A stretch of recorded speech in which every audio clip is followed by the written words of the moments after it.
Hello, everyone. It was a perfect day for a water fight. The sun was out, not a cloud in the sky. I was armed with a brand new Super Soaker and my best friends by my side, and we were headed for Khao San Road for some wet and wild fun. It was Songkran, a 3-day festival where Thai people ring in the Thai New Year, ask for merit, blessings, and wash away our misfortunes of the past year. And we also have massive water fights all over the country. By the time we got to Khao San, the music was pumping, the tourists, local revelers were in full-fledged party mode. About an hour into the fun, I briefly lost track of my girlfriends, and I turned around to see a man approach me to put some traditional talcum on my face, and then I noticed there was another one behind me pouring some water down my back, and before I realized it, there were 5 of them surrounding me and putting their hands all over me. Down the front of my top, around my waist, on my backside, and between my legs. It happened so fast, and I didn't really know what was going on. All around me, people were oblivious to what was going on. They were splashing water and dancing and having a ball.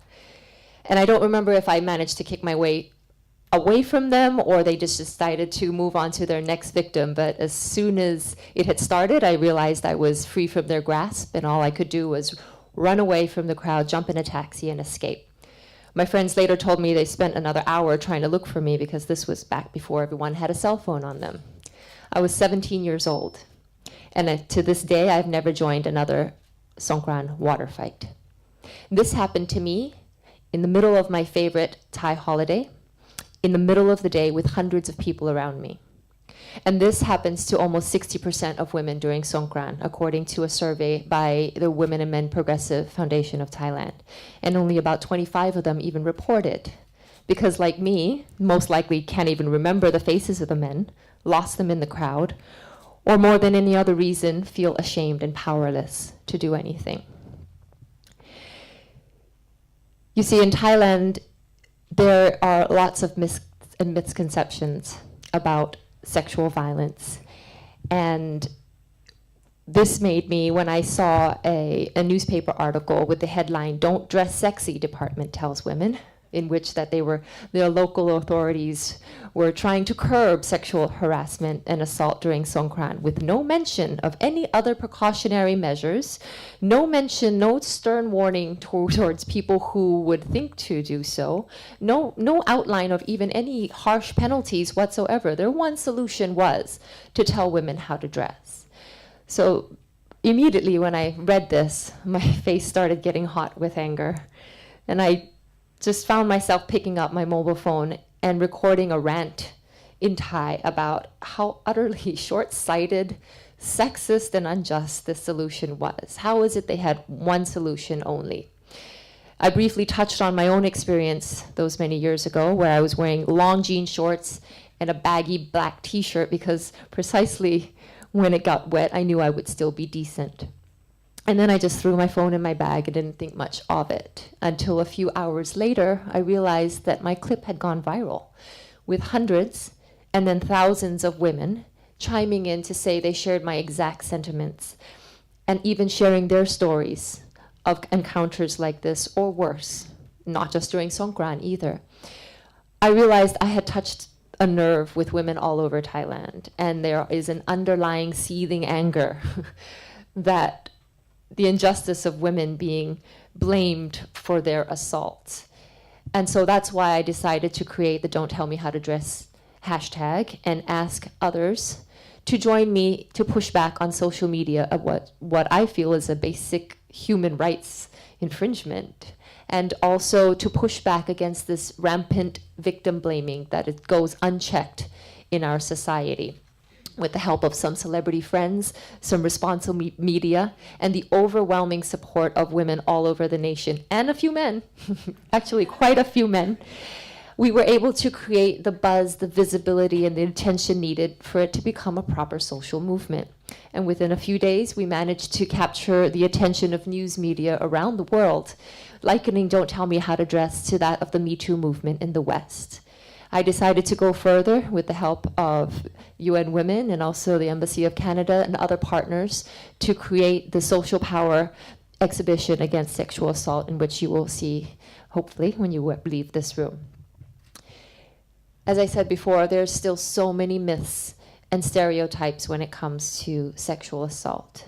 There's this idea that rape is only bad or is only a problem if it happens to good girls, innocent girls. In Thailand, we have a saying called "rak nuan sangwan tua," where women have to be modest and reserve ourselves. And if you show too much skin, if you act too brazenly or even too confidently, or voice your opinions too loudly, well, you might be a bad girl. And if something unfortunate happens to you, well, maybe it's justified. Underlying all of this is this idea of male entitlement that is so ingrained and in our culture and in our society. Women, I'm sorry, are still being treated and seen as second to men. Wives, in many ways, are seen as their husband's property. And what goes on behind closed doors should be a private, family matter. And if a woman even does try to report it, she faces stigma not just from the community, but from her family members, discrimination and lack of empathy sometimes from law enforcement. She is told to bear it for the sake of her children, for the sake of the family, and not to lose face, in addition to the already trauma that she is feeling. So what began as a spur of the moment rant is now somewhat of a life mission for me. I realized I am able to shed at least a little bit more light on this issue and highlight and support some of the amazing work being done by individuals and foundations, because this is an urgent and grave situation, and we cannot continue to fail our women and girls. We must fight back against the normalization and tolerance of such violence.